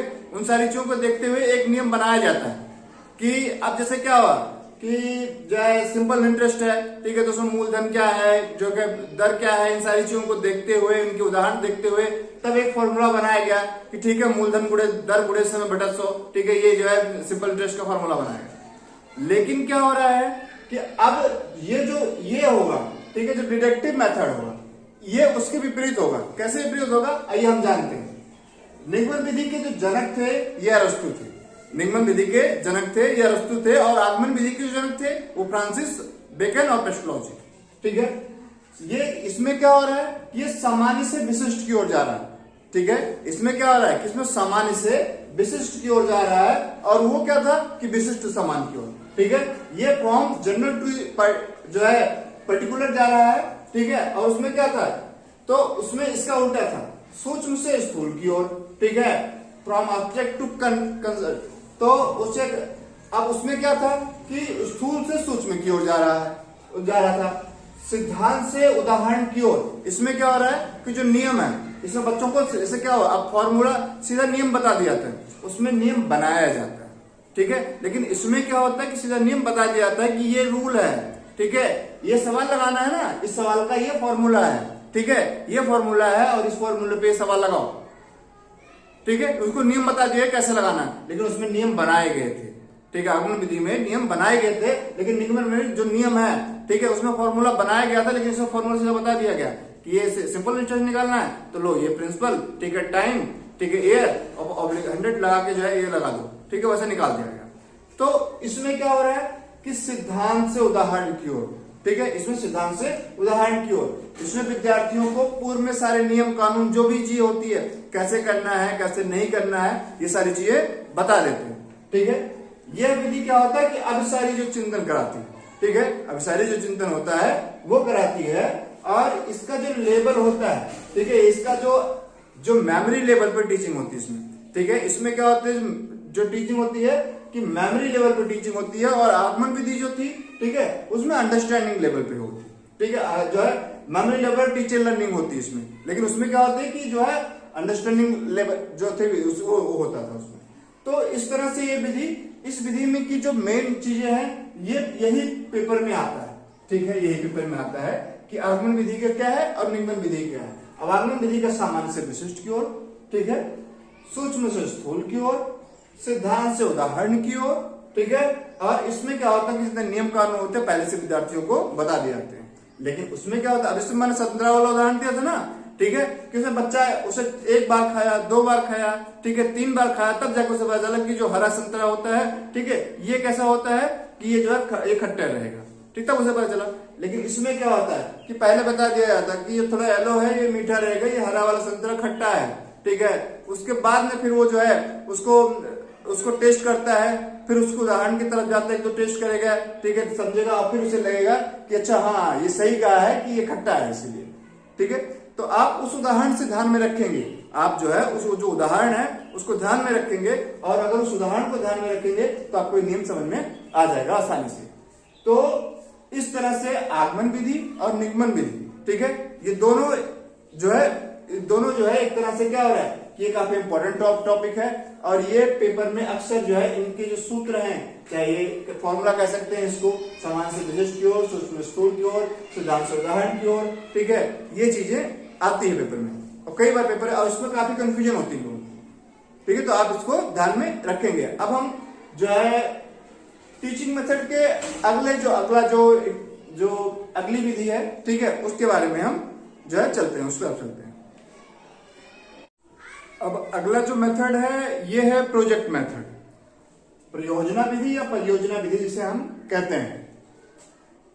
इस विधि में क्या होता है कि जो बच्चे होते हैं, ठीक है, एक प्रोजेक्ट उनको दिया जाता है, ठीक है, एक समस्यात्मक प्रोजेक्ट एक दिया जाता है, और उसमें क्या होता है कि वो उस प्रोजेक्ट को जो है उसको सॉल्व करते हैं या शो करते हैं, ठीक है। वो प्रोजेक्ट किसी भी तरह से हो सकता है, ठीक है। जैसे क्या होगा कि हमने बच्चों को मिट्टी की गोलियां बनाने के लिए दे दी, एक तरह से क्या हुआ कि वो एक तरह से सृजनात्मक हुआ या कलात्मक हुआ। हमने जो है पौधे लगाने के लिए बोल दिया, ये भी एक प्रोजेक्ट दिया गया, ठीक है, उसके बारे में दिया गया। चाहे हमने कविताएं बनाने के लिए बोल दिया, तो जो है कोई चित्र है उसका जो है एक प्रशंसात्मक रूप लिखने के लिए बोल दिया, तो हम उनको एक प्रोजेक्ट देंगे, ठीक है, एक प्रोजेक्ट एक समस्या की तरह, ठीक है, और उस प्रोजेक्ट पे बच्चे काम करेंगे। तो इस तरह की जो विधि होती है, ठीक है, वो प्रोजेक्ट मेथड की तरह होती है। इस परियोजना विधि या प्रोजेक्ट जो मेथड था, ठीक है, इसके जो जनक थे विलियम किलपैट्रिक, ठीक है, कि जो विलियम किलपैट्रिक थे इस परियोजना विधि के जनक थे। विलियम किलपैट्रिक के बारे में यानी परियोजना विधि के जो जनक कौन थे, विलियम किलपैट्रिक, इनके बारे में कई बार पेपर में आया हुआ, ठीक है, कई बार जो है ये विलियम किलपैट्रिक के बारे में पूछा गया है कि परियोजना विधि के जनक कौन थे। इसमें क्या होता है कि जो समस्या होती है, ठीक है, इस पे जो किस चीज पे फोकस किया गया इस विधि में इस मेथड में जो फोकस किया गया है कि वो प्रॉब्लम पे, ठीक है, प्रॉब्लम के साथ में प्रॉब्लम क्या है, कैसे है, ठीक है, इसको जानना, इसको समझना, ठीक है, उसके बाद में सॉल्व उसका समाधान क्या हो सकता है, समाधान क्या हो सकता है और कैसे कैसे हम समाधान कर सकते हैं, ठीक है। मैं बताऊंगा इसके आगे कि इसमें 6 स्टेप हैं इसके, ठीक है, 6 चरण है परियोजना विधि जो है, ठीक है, उसके 6 चरण है, और उन चरणों के आधार पर कि आप पहले प्रॉब्लम को समझेंगे, आखिर में प्रॉब्लम है क्या, ठीक है, उसके बाद में हम उसके सॉल्यूशन पे जाएंगे कि हम सॉल्यूशन इसका जो सॉल्व कैसे कर सकते हैं और किस विधि से कर सकते हैं, किस प्रकार से कर सकते हैं, ये देखेंगे, ठीक है, वह व्यवहार पर, ठीक है, और वो बिहेवियर पर, ठीक है, प्रॉब्लम, सॉल्यूशन और बिहेवियर, ठीक है, समस्या, समाधान और व्यवहार पर विशेष बल दिया गया। इस विधि में इन 3 चीजों पे सबसे ज्यादा फोकस किया गया है कि प्रॉब्लम क्या है, ठीक है, उसका सॉल्यूशन क्या है और बिहेवियर, ठीक है, इन 3 चीजों पे सबसे ज्यादा बल दिया गया है। यह विधि जो चिंतन स्तर होता है, जो रिफ्लेक्टिव जो लेवल होता है, RLT से रिफ्लेक्टिव लेवल टीचिंग लर्निंग, ठीक है, जो चिंतन स्तर पर शिक्षण अधिगम है उस पर फोकस करता है, उस पर ज्यादा ध्यान देता है, ठीक है। ये विधि जो होती है कि इसमें क्या होता है कि सामाजिक वातावरण में क्या आता है, ये विधि एक सामाजिक वातावरण में क्या आता है, और सामाजिक वातावरण में करने से बच्चों के अंदर जो है सामाजिक कौशल उत्पन्न किए जाते हैं, ठीक है। इस विधि में बच्चों के अंदर सामाजिक कौशल जो है एक तरह से सोशल स्किल जो होती है उसको उत्पन्न करने का प्रयास किया जाता है, और ये विधि जो पूर्ण होती है ये सामाजिक वातावरण में, एक सामाजिक परिवेश में ही पूरी की जाती है, ठीक है। यह विधि छात्रों में, ये जो विधि है छात्रों में रचनात्मकता, बच्चों को एक प्रोजेक्ट दिया गया, इसमें बच्चों को, ठीक है, मिट्टी की गोलियां बनानी है। अब बच्चों को मिट्टी की गोलियां बनानी है तो क्या होगा कि बच्चे कुछ अलग से बनाएंगे, कुछ छोटी बनाएंगे, कुछ अलग डिफरेंट भी बना सकते हैं, तो उनमें रचनात्मकता आएगी, ठीक है, उसमें उसको अलग तरीके से रचेंगे, उनमें सृजनात्मकता के गुण आएंगे उसमें, ठीक है। तो इस तरह से ये जो विधि है, ठीक है, ये क्रिएटिव जो चीजें होती है, जो सृजनात्मक होती है, उनकी योग्यता, उन बच्चों के अंदर ये सारी योग्यताएं, ठीक है, विकसित करती है। इसमें छात्रों को करके सीखने का मिलता है, ठीक है। इसमें क्या होता है कि प्रोजेक्ट दिया गया, पौधे लगाने के लिए दिया गया, तो पौधा लगाया नहीं मिलेगा, ठीक है, बच्चे करके सीखेंगे, ठीक है। बच्चे मिट्टी खोदेंगे, उसके बाद में जो है एक मिनिमम गहराई तक खोदेंगे, उसके बाद में कितने पौधा लग सकता है, ठीक है, उसमें पानी देंगे, फिर मिट्टी को सही करेंगे, उसमें खाद जो भी चीज डालेंगे। तो इसमें क्या होता है कि बच्चे की जो है लर्निंग बाय डूइंग, ठीक है, बच्चा करके सीख रहा है। बच्चा कैसे सीख रहा है? बच्चा करके सीख रहा है और अनुभव द्वारा सीख रहा है, बच्चा खुद के एक्सपीरियंस से। कहा गया है कि सबसे अच्छी लर्निंग वही है कि जब आपका खुद का एक्सपीरियंस, यानी खुद करके जब आप सीखते हैं, खुद करके जो आप नॉलेज गेन करते हैं, वो क्या होता है कि वो जो चीज वो होता है कि उससे क्या होता है कि आपको जो आपकी जो नॉलेज होती है वो फिक्स हो जाती है, अस्थायी अधिगम होता है, ठीक है। एक फिक्स नॉलेज आपको मिलती है जो आपको भूलती नहीं, क्योंकि आपने करके सीखा, ठीक है, लर्निंग बाय डूइंग, ठीक है, उसमें सीखा। तो जो एक तरह से एक्सपीरियंस के आधार पर जो है आपने चीजों को करके देखा। तो ये है परियोजना विधि। अब हम परियोजना विधि के 6 चरण होते हैं, ठीक है, 6 स्टेप होते हैं परियोजना विधि के। अब उन 6 स्टेप के बारे में हम धीरे धीरे करके एक एक करके जो है हम 6 स्टेप के बारे में जानेंगे। अब इसमें ये 6 स्टेप हैं, ठीक है, जो परियोजना विधि है। परियोजना विधि की ये 6 स्टेप है, 6 स्टेप ऑफ प्रोजेक्ट मेथड, ठीक है। अब इसमें जैसे कोई परियोजना जो है शुरू करनी है, तो उसके लिए हमारी जो 6 स्टेप होते हैं, सबसे पहले क्या होता है कि परिस्थिति उत्पन्न करना, ठीक है, एक सिचुएशन क्रिएट करना। जैसे हम कोई भी काम करते हैं, जैसे क्या हुआ कि क्लासरूम में आए, क्लासरूम में आने के बाद में भी एक पढ़ाई का एक वातावरण तैयार करना होता है, ठीक है। पहले हम कम्युनिकेट करेंगे बच्चों से, ठीक है, उनसे बात करेंगे, ठीक है, उनको एक कंफर्टेबल फील कराएंगे। उसके बाद में ये नहीं कि हम क्लास में गए और क्लास में जाने के बाद में हमने क्या किया कि हमने सीधा किताब पकड़ी और किताब पकड़ने के बाद में शुरू हो गए, जो है पढ़ाना शुरू कर दिया हमने, ठीक है। तो इससे क्या होगा कि हम जो है हम जाएंगे, जाने के बाद में एक जो है एक अच्छी सी सिचुएशन क्रिएट करेंगे, ठीक है, एक बेहतर सिचुएशन क्रिएट करेंगे। सबसे पहले परियोजना मेथड का जो पहला स्टेप हुआ कि जो परिस्थिति उत्पन्न करना उस तरह की, ठीक है, एक सिचुएशन क्रिएट करना। उसके बाद में योजना का चयन करना। दूसरा स्टेप क्या है? योजना का चयन करना। अब इसमें क्या होगा कि अब योजना क्या होगी, ठीक है, गार्डनिंग करना है, पौधे लगाना है, ठीक है, कि जो है कांच से गोलियां बनाना है, कि कोई कविता लिखनी है, कोई ड्राइंग बनाना है। ये सारी चीजें क्या होगा कि अब योजना का चयन होगा, ठीक है, जो आप सिलेक्ट करेंगे कि वो योजना जो है वो प्रोजेक्ट किस पे होगा उसके बारे में। अब परियोजना की जो है तो तैयारी, अगर हमें मिट्टी की गोलियां बनवानी है बच्चों से प्राइमरी लेवल पे, तो मिट्टी कहाँ पे है, ठीक है, वो जो है पानी कहाँ पे है, उन सारी चीजों की कहाँ बनाई जाएगी, किस जगह बैठ के बनाई जाएगी, ठीक है, जिस सारे बच्चे उनमें इन्वॉल्व हो सके। तो इसमें क्या होगा कि दूसरी क्या होगी कि परियोजना की तैयारी करना, ठीक है, उसकी जो है जो प्रिपरेशन करना, ठीक है, प्रिपेयर करेंगे। उसके बाद में क्या होगा कि परियोजना का क्रियान्वयन जो है, जो परियोजना है उसका क्रियान्वयन कैसे होगा, क्रियान्वयन कैसे होगा, ठीक है, उसका एग्जीक्यूशन कैसे होगा, ठीक है, कैसे होगा एग्जीक्यूशन, फिर उसके बारे में विचार करना होता है किसी तरह से, ठीक है, पहले क्या करेंगे उसके बाद में क्या करेंगे, उसका क्रियान्वयन किस तरह से जो है किस तरह से एग्जीक्यूशन होगा उसके बारे में। उसके बाद में परियोजना का मूल्यांकन करना। इसके बाद में परियोजना के दौरान तथा परियोजना के बाद में उसका मूल्यांकन करना कि हमने जो योजना लेके चले थे, ठीक है, कि जो हमारी तैयारी थी, जो हमारी योजना थी, ठीक है, जिस प्रकार से हमने क्रियान्वयन किया, ठीक है, जिस प्रकार से हमने एग्जीक्यूशन किया, क्या वो सब सही रहा, और उसका मूल्यांकन उन सब को देखते हुए इस प्रोजेक्ट का मूल्यांकन किया जाएगा, ठीक है, इस प्रोजेक्ट का मूल्यांकन किया जाएगा।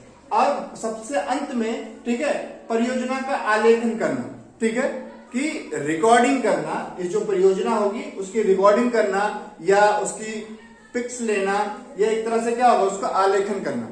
तो इस तरह से ये 6 स्टेप हैं।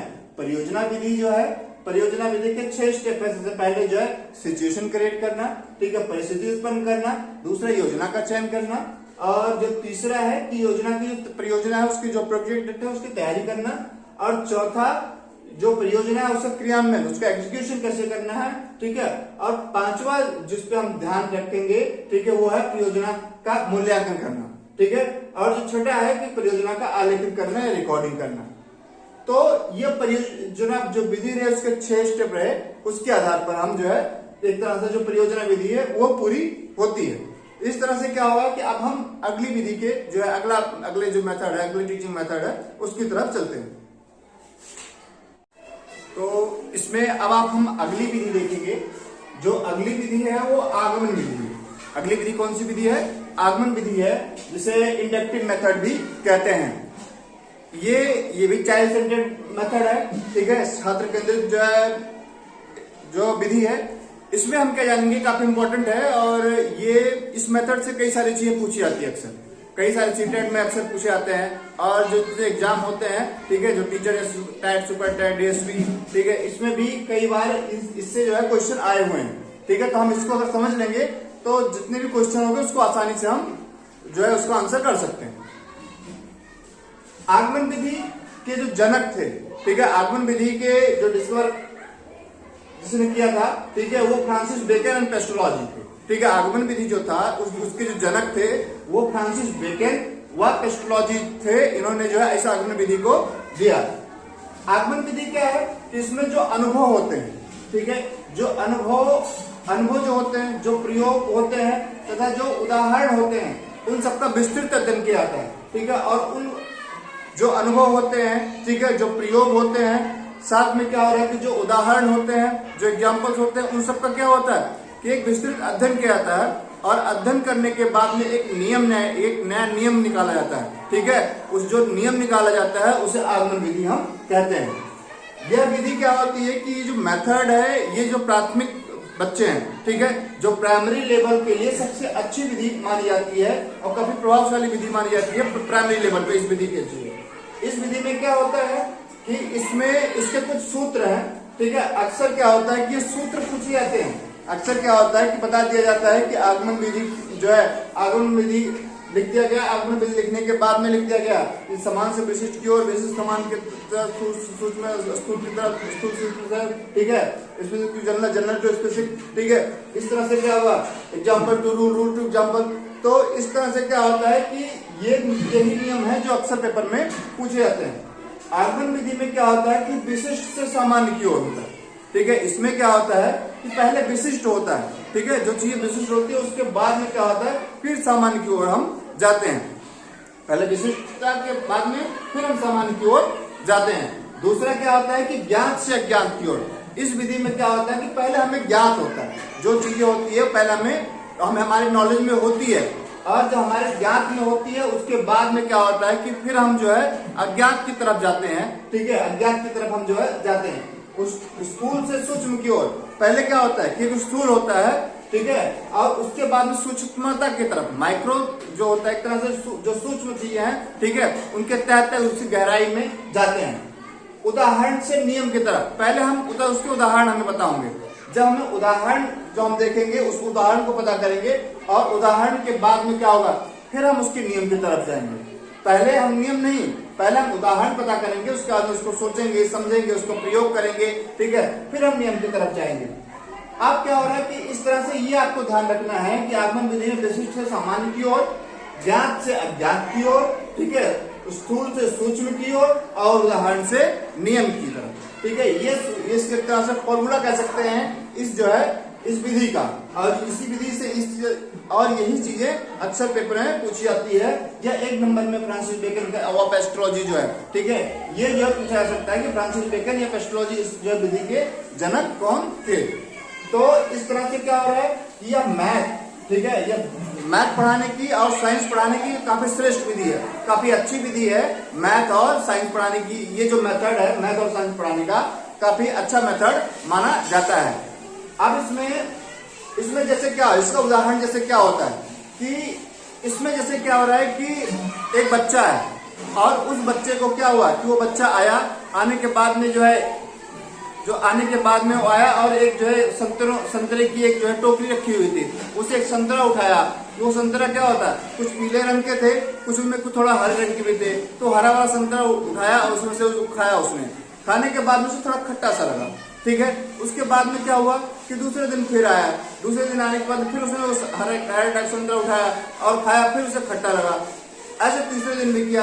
अब क्या हुआ कि ऐसे क्या हुआ कि किसी दिन किसी दूसरे के यहाँ पे गया, ठीक है, किसी गेस्ट के यहाँ पे गया और वहां पर क्या हुआ कि उसको संतरे दिए गए। उससे कहा गया कि लो एक इसमें से एक ले लो। उसमें कुछ हरे थे और कुछ जो है एक तरह से कुछ पीले थे। तो उसमें क्या हुआ कि उसने जैसे उठाने से पहले उसने बोल दिया कि ये हरा है तो ये जो है खट्टा होगा। क्यों? क्योंकि क्या हुआ कि उसे पता चल गया, ठीक है। उसे क्या हुआ कि पहले उसने एक लिया था घर पे, 2 लिया था, ठीक है, वो सारे उस तरह खट्टे निकले। तो उससे क्या हुआ कि अब उससे नॉलेज हो गई उस चीज की, ठीक है। उसने देखते ही बता दिया कि ये संतरा जो हरे रंग वाला है ये खट्टा जरूर होगा। तो इस तरह से क्या हो रहा है कि अब क्या हुआ कि उदाहरण से नियम की तरफ हम गए, ठीक है। एक तरह से क्या हुआ कि हमें जो ज्ञात तो हरा रंग का संतरे थे, संतरे मीठे होते हैं, ठीक है। लेकिन क्या हुआ कि उसने क्या किया कि उसे प्रयोग किया, उसे एक तरह से खाया और खाने के बाद 2-3 दिन और आगे गया तो उसे एक नियम बन गया। उसके समझ में आ गया कि अगर ये खट्टा है, अगर ये जो है ये हरे रंग का है तो वो संतरा खट्टा होगा, ठीक है। तो इस तरह से ये है आगमन विधि। ये विधि मैथ पढ़ाने के लिए और साइंस पढ़ाने के लिए काफी अच्छी मानी जाती है। अब इसी में जो दूसरी विधि है, ठीक है, निगमन विधि, उसके बारे में हम जो है पढ़ेंगे। इसी के साथ में अब क्या हो रहा है कि जो अगला चरण है इसमें वो जो अगला टीचिंग मेथड है समस्या समाधान विधि, ठीक है। अब समस्या समाधान विधि, प्रयोजन विधि हमने पढ़ ली। अब इसके बाद में अब समस्या समाधान विधि, इसमें इस विधि के जो जनक थे, ठीक है, आपको इस विधि का नाम, इस प्रॉब्लम सॉल्विंग मेथड, इसमें क्या होता है कोई समस्या, ठीक है, और उसका समाधान करना। तो समस्या इस विधि के जनक थे जिन्होंने इसे दिया, ठीक है, वो थे सुकरात और सेंट थॉमस थे, ठीक है। प्राचीन काल में इस विधि की जिन्होंने डिस्कवर किया ये उसके थे सुकरात और सेंट थॉमस, ठीक है। सुकरात और सेंट थॉमस जो थे, सुकरात के बारे में आप जानते हैं, ठीक है। उन्होंने जो खोज विधि की और जो काफी बड़े दार्शनिक थे, काफी बड़े फिलोसफर थे सुकरात और सेंट थॉमस। अब इसका जो मतलब है कि समस्या समाधान उस समय उत्पन्न होता है, ठीक है। समस्या समाधान उस समय उत्पन्न होता है जब उद्देश्य प्राप्ति में किसी प्रकार की बाधा होती है। ये निश्चित है कि जब बाधा कोई होगी, जब कोई समस्या जो है, जब कोई आपको कुछ मिलने में, ठीक है, या कोई लक्ष्य प्राप्त करने में अगर आपको कोई समस्या आएगी, और जब आपको समस्या आएगी तभी उसके समाधान के बारे में आपको समझ में आएगा, ठीक है। तभी आप सोचेंगे कि इसका हल क्या हो सकता है, ठीक है, ये कैसे इसका समाधान किया जा सकता है, ठीक है। तो अब क्या हो रहा है कि समस्या समाधान की तभी उत्पन्न होता है कि जब आपके लक्ष्य प्राप्त, आपके उद्देश्य को, ठीक है, आपके लक्ष्यों को, ठीक है, आपके किसी काम को जो है उसे पूरा करने में, किसी लक्ष्य को प्राप्त करने में जब बाधा आती है, तब हम सोचते हैं कि इस बाधा से कैसे जो है निपटा जाए, और उसको निपटने के लिए हम जो है समस्या समाधान विधि का प्रयोग करते हैं और उससे समस्या का समाधान करते हैं। कि समस्या समाधान उस समय उत्पन्न होता है कि जब उद्देश्य प्राप्ति में किसी न किसी प्रकार की बाधा आती है तो समस्या समाधान उत्पन्न होता है। इस विधि से शिक्षण का उद्देश्य जो है, ठीक है, छात्रों की समस्याओं, इसमें क्या है कि इस विधि का जो शिक्षण का जो उद्देश्य है, इसमें उद्देश्य है कि जो छात्र हैं, ठीक है, उसमें समस्या समाधान की जो है योग्यता विकसित हो, ठीक है। वो अपनी अगर कोई समस्या आती है तो उसका समाधान कर सके, ठीक है, उसको सॉल्व कर सके, इस तरह की एबिलिटी उनमें डेवलप हो उन बच्चों में, ठीक है। समस्या देख कर उससे छोड़ देना, ठीक है, या उससे भयभीत हो जाना, ऐसी सिचुएशन ना आए। उसमें बच्चे के अंदर उससे निकलने, जो बाधा आती है, ठीक है, चाहे उसके आसपास के रोजमर्रा के जीवन में हो, चाहे उसके पढ़ाई में हो या किसी प्रकार की हो, उसको सॉल्व करके आगे निकले। तो इस प्रकार की जो योग्यता है उन्हें विकसित करना, ठीक है, ये विधि इस पे फोकस करती है। इसमें क्या होता है कि वैज्ञानिक दृष्टिकोण होता है। वैज्ञानिक, इसमें ऐसा नहीं होता कि बस केवल बताया गया, कहा गया, वो कर लिया, इसमें करके देखा जाता है, ठीक है। इसमें उपकल्पनाओं का निर्माण होता है, कल्पनाओं का निर्माण होता है, ठीक है, हाइपोथेसिस होती है, इसमें समस्या का चयन होता है और इस प्रकार क्या होता है कि एक वैज्ञानिक दृष्टिकोण प्रदान करती है बच्चों में, इस तरह की बच्चों को वैज्ञानिक दृष्टिकोण प्रदान करती है, उनमें वैज्ञानिक दृष्टिकोण डेवलप होता है। ठीक है, केवल कही हुई चीजों को मान लेना नहीं, उसको चीजों को करके देखेंगे और क्या सही है क्या गलत है उस पर निर्णय लेंगे।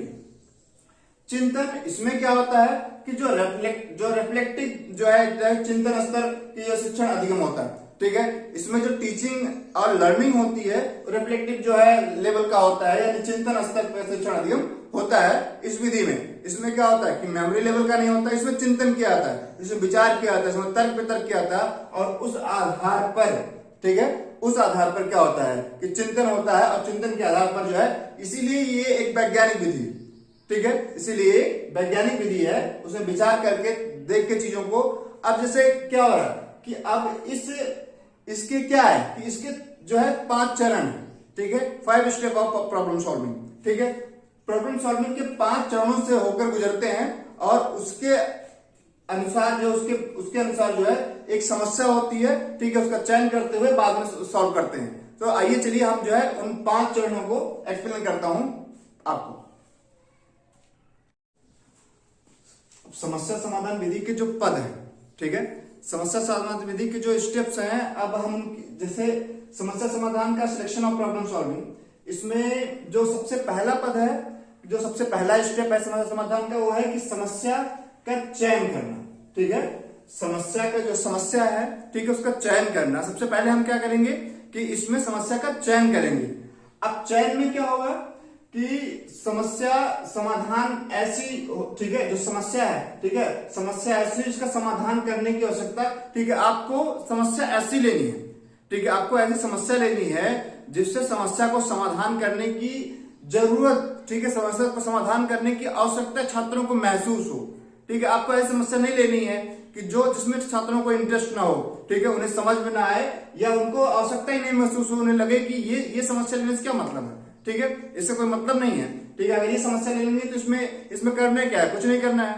तो ऐसी समस्या लेनी है आपको जिससे क्या होगा कि उनको महसूस हो कि इस समस्या का समाधान होना चाहिए। ठीक है, इस समस्या का समाधान किया जाना चाहिए, ऐसी समस्या लेनी है आपको। ठीक है, तो समस्या समाधान का जो समस्या का चयन करते समय पहली बात आपको ये ध्यान रखनी है कि समस्या ऐसी हो कि जिसका समाधान छात्रों को महसूस हो, ठीक है, करने की आवश्यकता हो। समस्या का चयन करना, ठीक है, समस्या का जब चयन कर रहे हो आप, तो जब समस्या का चयन कर रहे हो तो ये नहीं कि आपने समस्या का चयन कर लिया और प्रॉब्लम को सेलेक्ट कर लिया और सेलेक्ट करने के बाद स्टूडेंट को दे दिया। नहीं, आप जब प्रॉब्लम जो समस्या क्या होनी चाहिए इसका चयन कर रहे हैं, आपके पास लिस्ट है, आपने 2 4 10 पे विचार कर रहे हैं, तो छात्रों के साथ विचार करें, बच्चों के साथ आप उसको जो है उसका विचार करें। जब बच्चों के साथ में आप विचार करेंगे तो उससे क्या होगा कि उनके भी सुझाव होंगे, आपके भी सुझाव होंगे और दोनों शिक्षक और जो शिक्षार्थी हैं, ठीक है, जो अध्यापक और जो स्टूडेंट है, वो दोनों मिलकर जो है वो बात करेंगे, वो चयन करेंगे, दोनों मिलकर, ठीक है, दोनों की आपसी सहमति से दोनों मिलकर जो है समस्या का चयन करेंगे। ठीक है, जो प्रॉब्लम का सिलेक्शन करेंगे। समस्या बहुत व्यापक ना हो। अब इतनी बड़ी समस्या नहीं लेनी है, ठीक है, इतनी बड़ी समस्या नहीं लेनी है जिसमें छात्रों की रुचि खत्म हो जाए। ठीक है, ये जो उससे सॉल्व ना हो, समस्या बहुत बड़ी ना हो। और दूसरा जो है कि जो प्रॉब्लम हो वो क्लियर हो, समस्या क्या है उसमें अस्पष्टता ना हो। ठीक है, उसमें क्या हो कि स्पष्टता हो, क्लियर हो कि क्या करना है, ये समस्या है क्या। ठीक है, उसके आधार पर आपको प्रॉब्लम लेनी है। अब ये हुआ इस तरह समस्या, जो पहला स्टेप हुआ कि समस्या का चयन करना, उसमें समस्या ऐसी हो जिसमें छात्रों की आवश्यकता लगे, देखे, मन करे कि महसूस हो। दूसरा कि समस्या का समाधान अध्यापक से छात्र दोनों करेंगे। और तीसरा, समस्या बहुत व्यापक हो, समस्या में अस्पष्टता ना हो। ठीक है, समस्या बहुत व्यापक ना हो। ठीक है, समस्या बहुत व्यापक ना हो, बहुत बड़ी ना हो, बहुत भयानक ना हो, जिससे उन्हें जो है उसकी सॉल्व करने में वो देख कर उन्हें लगे कि ये सॉल्व नहीं हो सकता। ठीक है, आगे क्या है कि समस्या का प्रस्तुतिकरण। ठीक है, कि प्रेजेंटेशन ऑफ प्रॉब्लम, समस्या का प्रस्तुतिकरण की प्रेजेंटेशन ऑफ। आपने सबसे पहले क्या किया, जब समस्या का चयन कर लिया, समस्या का चयन करने के बाद में अब जो स्टूडेंट है, आपने सीधा उनको समस्या नहीं दे देंगे कि ये प्रॉब्लम है, इसमें आपको सॉल्व करना है, इसको आपको प्रोजेक्ट करना है, ये आपको करना है। ठीक है, अब क्या होगा कि उस प्रॉब्लम का प्रस्तुतिकरण होगा। ठीक है, उसका क्या करेंगे कि अब सेकेंड स्टेप समस्या का प्रेजेंटेशन ऑफ प्रॉब्लम सॉल्विंग। और इसमें क्या होगा कि छात्रों के सामने, ठीक है, जब टीचर क्या करेगा, जो बच्चे रहेंगे उनके सामने क्या होगा कि समस्या का विश्लेषण करेगा, ठीक है, समस्या का जो है एक तरह से वो पूरी तरह से उसके बारे में बताएगा, उसका प्रस्तुतिकरण करेगा, समस्या क्या है, कैसा है, कैसी है, ठीक है, किस तरह से इसको आगे किया जा सकता है, सॉल्व किया जा सकता है, इन सारी चीजों के बारे में छात्र के सम्मुख जो अध्यापक है वो बात करेगा इनके बारे में। तो इससे क्या होगा कि जब ये स्टेप खत्म होगा, जब ये जो प्रस्तुतिकरण जब टीचर करेगा, जब ये स्टेप खत्म होगा, तब तक छात्रों को ये समस्या कैसे सॉल्व करनी है, किस प्रकार सॉल्व करनी है, कैसे कैसे किस विधि से कैसे करनी, बहुत सारी चीजें उनको मालूम हो जाती है, बहुत सारी चीजें उनके दिमाग में आ जाती है कि उसको इस तरह से सॉल्व किया जा सकता है। अब अगला स्टेप जो प्रॉब्लम सॉल्विंग है, ठीक है, उसका अगला जो तीसरा चरण क्या है, ठीक है, हम उसके बारे में जानते हैं। अब इसमें जो तीसरा चरण है, तीसरा चरण में क्या होता है कि उपकल्पनाओं का निर्माण करना, ठीक है, फॉर्मुलेशन ऑफ हाइपोथेसिस।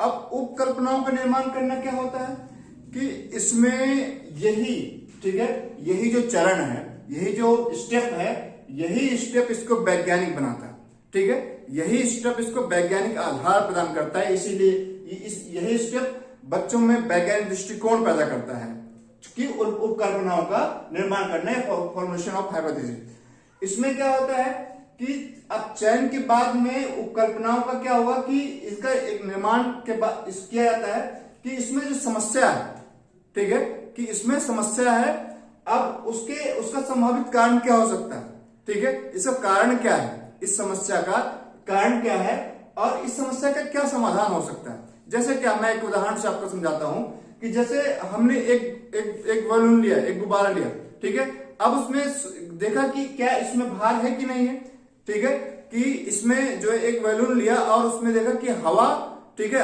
अब उसके द्वारा हमें ये सोचना हुआ कि हवा में भार होता है कि नहीं होता, ठीक है, अब हवा में भार होता है कि नहीं होता है, अभी हमारी समस्या हो गई।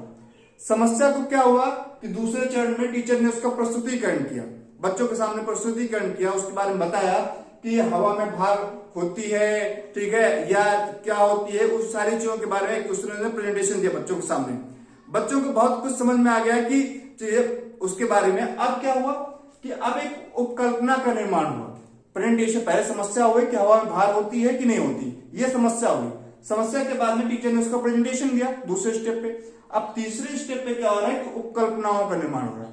अब सोच रहा है बच्चा कि होती है कि नहीं होती, अगर होती है तो कैसे होती है, ठीक है, कहां होती है, उसका कारण क्या क्या क्या क्या कारण है हवा में भार होने का, या हम कैसे पता लगाएं, ठीक है, कैसे क्या करें। अब हमें उपकल्पना का जो है उपकल्पनाओं का निर्माण कर रहा है, ठीक है, एक हाइपोथेसिस कर रहे हैं कि क्या हवा में भार होती है कि नहीं होती है, ठीक है, जो है, और हवा में जब कोई चीज है अगर उसमें भार होता है तो क्या वजन, उसकी जो वेट बढ़ जाता है कि नहीं बढ़ता, ठीक है, उसका हवा निकालने के बाद में उसका वेट कैसा रहता है, इन सारी तरह की उपकल्पनाओं का एक गहन चिंतन हो रहा है, ठीक है, एक गहन अध्ययन हो रहा है, ठीक है। अब ये क्या है, जो हाइपोथेसिस का निर्माण होता है, क्या होती है क्या नहीं होती, ठीक है, कैसा हो सकता है, क्या हो सकता है, ठीक है, इन सारी जो उपकल्पनाओं का, इस सारे हाइपोथेसिस का निर्माण हुआ है, ठीक है, ये क्या है, यही जो थर्ड स्टेप है और यही इस विधि को वैज्ञानिक करती है। इसमें क्या होगा कि जो उपकल्पनाएं है ऐसी बनानी चाहिए जिसका आसानी से परीक्षण किया जा सके। अब हमने ये ध्यान पहले स्टेप से ध्यान है कि हमें समस्या भी ऐसे लेनी थी कि जो बहुत व्यापक ना हो, ठीक है, कि जो परेशान कर दे। हमें उसके बाद में उसका प्रस्तुतिकरण किया और प्रस्तुतिकरण के बाद में उस समस्या के आधार पर उसकी जो है उपकल्पना, एक हाइपोथेसिस का निर्माण करेंगे और उसका निर्माण करेंगे कि आसानी से परीक्षण किया सके। अब क्या हुआ कि ये हुआ उपकल्पनाओं का निर्माण। जो अब इसका चौथा स्टेप क्या होता है कि प्रदत्त संग्रह व उनका सत्यापन, ठीक है, collection of data and verification, collection of data and verification, प्रदत्त संग्रह। अब क्या हुआ कि जिन उपकल्पनाओं का निर्माण हुआ, ठीक है, उसके आधार पर जो डाटा उपस्थित सारे हुए, ठीक है, उनमें क्या हुआ, अब उनका परीक्षण किया जाएगा, ठीक है, अब उनका परीक्षण किया जाएगा। तो हमने जो है हवा भार होती है कि नहीं होती, ठीक है, ये हमने उपकल्पनाओं का निर्माण कर लिया कि कैसे होती है, क्या होती है, सब सोच लिया, ठीक है। सोचने के बाद में क्या होगा, अब हम उसका परीक्षण करेंगे। उसके लिए हम एक जो है क्या हुआ, एक तराजू मंगाया, ठीक है, और एक जो है एक तौलने वाला मंगवाया। उसके क्या हुआ कि हमने एक जो है बैलून लिया, उसमें पहले क्या किया कि पहले हमने जो है वो खाली रखा, खाली रखने के बाद में क्या हुआ कि फिर उसमें हवा भरा, ठीक है। हवा भरने के बाद में जब हमने उस पर रखा तो क्या हुआ कि उन दोनों जो हवा भरा था, ठीक है, हवा भरा था और हवा भरने के बाद में जो बिना हवा के था और हवा भरने के बाद में, ठीक है, उनके जो वजन था, उनका जो वेट था, ठीक है, उसमें अंतर आया। अब अंतर आने तो यानी क्या किया, हमने परीक्षण किया, ठीक है। हमने क्या हुआ कि हमने परीक्षण किया, ठीक है, कि एक वेट मशीन में मंगा के और चीजों को दोनों को परीक्षण किया। तो वो क्या हुआ कि परीक्षण किया और परीक्षण करने के बाद में अब क्या हुआ, लास्ट स्टेप होता है निष्कर्ष, ठीक है। जो अंतिम स्टेप होता है वो होता है निष्कर्ष। अब हम निष्कर्ष निकालेंगे, ठीक है, इन परीक्षणों के आधार पर, ठीक है, इन उपकल्पनाओं के आधार पर, ठीक है, इन सब के आधार पर एक निष्कर्ष निकालेंगे कि हवा में भार होती है, ठीक है। एक निष्कर्ष निकलेगा कि हवा में भार होती है और साथ में ये भी लिखेंगे कैसे, किस तरह से परीक्षण करके उसको जो हमने किया और उसके आधार पर ये निष्कर्ष निकला कि हवा में भार होती है। तो इस तरह से समस्या समाधान के 5 चरण है। सबसे ज्यादा जो पूछा जाता है ये पूछा जाता है, ठीक है, एग्जाम में सबसे ज्यादा पूछा जाता है उपकल्पनाओं का निर्माण करना, हाइपोथेसिस, यही इसको वैज्ञानिक करती है, इस मेथड को वैज्ञानिक करती है। तो सबसे पहले क्या हुआ कि अब इसकी जो सारे स्टेप, सबसे पहले समस्या, ठीक है, समस्या का चयन किया, सिलेक्शन ऑफ प्रॉब्लम। दूसरा क्या हुआ कि दूसरे के बाद में उस समस्या का छात्रों को समूह क्या हुआ कि प्रेजेंटेशन दिया, ठीक है, उसे जो समस्या थी उसका प्रेजेंटेशन दिया, ठीक है, कि प्रेजेंटेशन ऑफ द प्रॉब्लम। तो प्रेजेंटेशन दिया और प्रेजेंटेशन के बाद में तीसरे चरण पे आया कि हमने क्या जो उपकल्पनाओं का निर्माण किया। क्या हवा में भार होती है, नहीं होती क्यों, क्या कारण है, नहीं होने के कैसे, हम क्या करेंगे इसके बारे में, उपकल्पनाओं का निर्माण किया। और उसके बाद में क्या हो रहा है कि उसके बाद में जो अब हम उसका परीक्षण करेंगे, उस उपकल्पनाओं के आधार पर जो हमने हाइपोथेसिस की है, अब उसका परीक्षण करेंगे क्या कौन सी उपकल्पना या कौन सा हमारा हाइपोथेसिस सही है, उसके आधार पर हम परीक्षण करेंगे कि उपकल्पनाओं का जो एक तरह से क्या हुआ कि data collection of data and verification, जो हमने आंकड़े, जो हमने चीजें जो ली है उसका हम परीक्षण करेंगे और परीक्षण के आधार पर हम एक कंक्लूजन निकालेंगे, ठीक है। हम एक जो है एक कंक्लूजन निकालेंगे, एक निष्कर्ष निकालेंगे और उन्हीं के आधार पर क्या हुआ उसको निष्कर्ष निकाल के हवा में भार होती है, ठीक है। तो इस तरह से इसके जो ये 5 स्टेप रहे प्रॉब्लम सॉल्विंग मेथड है, इसके इस तरह से 5 स्टेप रहे और इन्हीं के आधार पर हमने जो है इसको देखा। तो इस तरह से जो टीचिंग मेथड थी, कई सारी टीचिंग मेथड हमने इनमें जो है इसमें बताई। और अब इस वीडियो में यहां तक इतनी टीचिंग मेथड रहेगा और आगे जो है आप वीडियो को देखते रहें और जो छूटी हुई जो टीचिंग मेथड है उसको जो है अगली वीडियो में जो है टीचिंग मेथड पार्ट 2 में हम बात करेंगे। Thank you so much.